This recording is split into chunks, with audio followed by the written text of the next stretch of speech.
시청자 여러분 안녕하세요. 연예계 대통령 이진호입니다. 걸그룹 피프티피프티의 골든디스크 신인상 수상. 이 신인상 생애 딱 한 번밖에 못 받는 의미가 있는 상 아닙니까? 그래서 정말 많은 가수들이 이 상을 노리는데요. 그 영예를 피프티피프티가 안았습니다. 중소기획사에서 빌보드 차트 탑 20까지 드는 사례가 거의 없습니다. 그런 기적을 일궈냈으면 마땅히 그 결실을 함께 누려야 하는데 그렇지 못했습니다. 이날 스포트라이트는 키나 한 명에게만 쏟아졌는데요. 트로피를 거머쥔 키나는 인생에서 단 한 번뿐인 신인상을 받게 돼서 영광이다. 항상 지지해주시는 전홍준 대표님과 어트랙트 식구들, 가족들 정말 고맙습니다 라고 말을 했습니다. 물론 팬덤 허니즈에 대한 감사 인사도 잊지 않았습니다. 키나는 나를 일어나게 해주셨던 것은 항상 허니즈 덕분이다. 앞으로 좋은 앨범과 음악으로 보답하겠다 라고 덧붙였습니다. 이렇게 홀로 스포트라이트를 받고 있는 키나 양을 지켜보는 전 멤버 3인의 마음은 어땠을까 싶습니다. 그래서 이번에 자카르타에서 진행된 골든디스크 어워즈에 어떤 비하인드가 있는지 취재를 한번 해봤습니다. 혹시 빌보드 어워드 때처럼 비하인드가 좀 많이 있었을까요? 알아봤더니 사실 거의 비하인드가 없었습니다.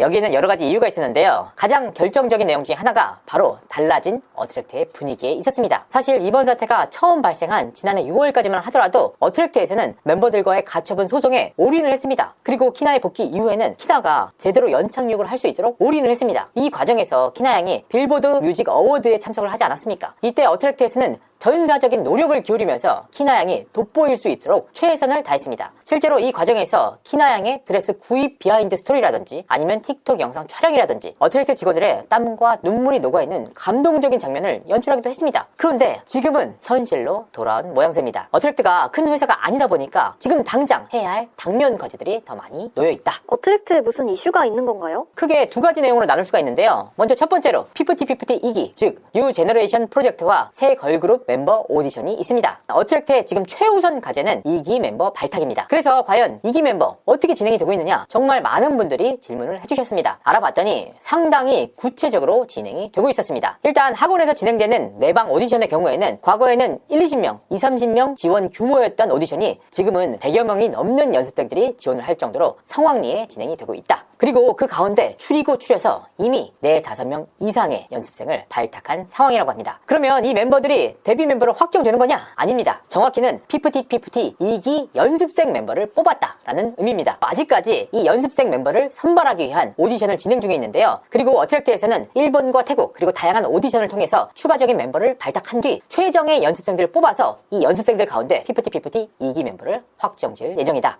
그러면 피프티피프티 2기도 4인조로 구성되는 걸까요? 아니었습니다. 어트랙트에서는 모든 경우의 수를 열어뒀다고 하는데요. 4인조, 5인조, 6인조도 가능하다는 입장입니다. 다만 몇 인조로 할지는 아직까지도 확정짓지 않았다고 합니다. 그리고 이미 뽑힌 연습생들 가운데는 앞서서 얘기했던 유명 오디션 출신의 인지도가 있는 연습생도 포함이 돼 있다고 합니다. 연습생들 입장에서도 상당히 메리트가 있는 멤버 발탁입니다. 왜냐? 일반적으로는 연습생에 합류를 한다고 하더라도 확실히 합류할 수 있을지 그리고 언제 데뷔할지 다 모른단 말이에요. 그런데 피프티피프티 2기의 경우에는 연습생들을 최정예로 뽑았단 말이에요. 그러니까 멤버로 데뷔할 확률이 굉장히 높다는 겁니다. 두 번째로는 데뷔 시기가 확정이 돼 있습니다. 빠르면 상반기, 늦어도 3분기 안에는 재데뷔가 이루어질 전망인데요. 특히나 피프티피프티 2기 멤버로 발탁될 경우에는 직접비 상환 비율이 무척이나 낮아지게 됩니다. 왜냐? 이미 앞서서 투자됐던 직접 투자비는 피프티피프티의 큐피드로 대부분 상환이 됐습니다. 이제 남은 건 추가적으로 앨범을 발매할 때 드는 직접비 그리고 3, 4개월간의 연습생 비용만 지불하면 멤버들 입장에서도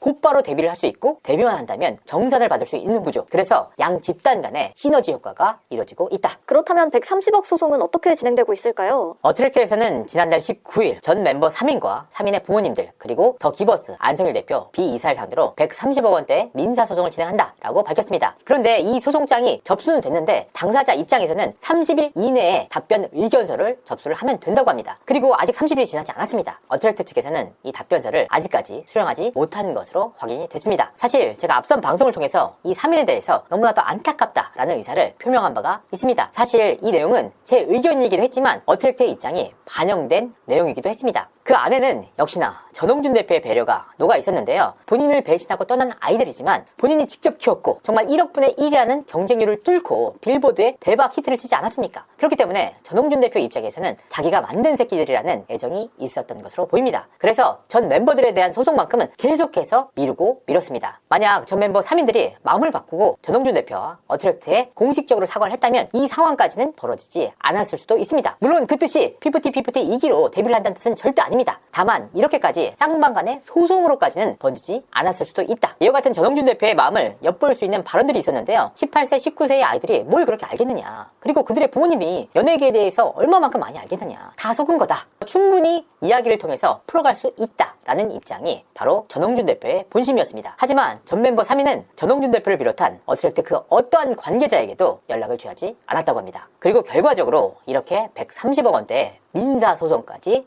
진행하게 됐다. 그렇다면 130억 소송은 어떤 식으로 진행이 될까요? 어트랙트의 민사소송은 크게 두 가지로 나눌 수가 있습니다. 위약벌 30억과 손해배상금 100억입니다. 먼저 위약벌 30억에 대해서는 아란, 세나, 시오에게 각각 10억 원씩의 위약벌을 청구를 했습니다. 사실 단순 계산상으로만 봐도 위약벌은 100억 원대를 훌쩍 넘지 않습니까? 그렇기 때문에 이 위약벌은 향후 재판 과정을 통해서 훨씬 더 높아질 전망이다. 두 번째는 바로 손해배상금 100억 원이었는데요. 어트랙트에서는 이 100억 원대의 손해배상금 청구에 대해서 부진정 연대책임 방식을 선택을 했습니다. 이 뜻이 뭐냐? 연대채무의 경우에는 총 12명의 대상자가 발생을 합니다. 이 100억 원을 단순 계산으로 나눠서 1인당 8.3억 원씩 지불할 수 있는 구조입니다. 그리고 이 12명 가운데 한 사람이 이 100억 원을 전부 다 지불한 다음에 나머지 11인으로부터 돈을 받을 수 있는 구조입니다. 그러니까 한 집단에서 100억 원을 내고 나머지 집단에서 나눠서 낼 수 있는 구조이기 때문에 결과적으로는 공동 운명체가 될 수밖에 없는 구조입니다. 물론 이 방식 역시 법원에서 130억 원을 모두 인용할 경우 멤버들의 입장에서는 한 집당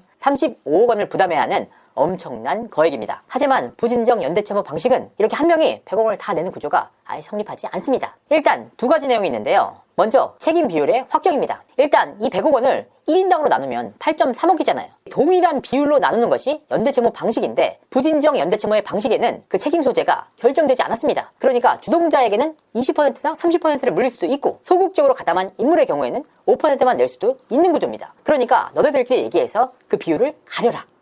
가 첫 번째입니다. 두 번째는 연대채무 방식과는 달리 자기의 몫만 내면 그 책임에서 벗어날 수가 있습니다. 만약에 극단적으로 가정을 해서 한 사람의 주동자로 인해서 이 일이 벌어졌다. 그렇기 때문에 이 사람의 책임 소지가 89%다 라고 가정을 해봅시다. 이 경우 나머지 11명이 1%만 내면 되는 구조입니다. 그러면 총액이 100억 원이기 때문에 1인당 1억 원의 책임만 지면 됩니다. 그 손해배상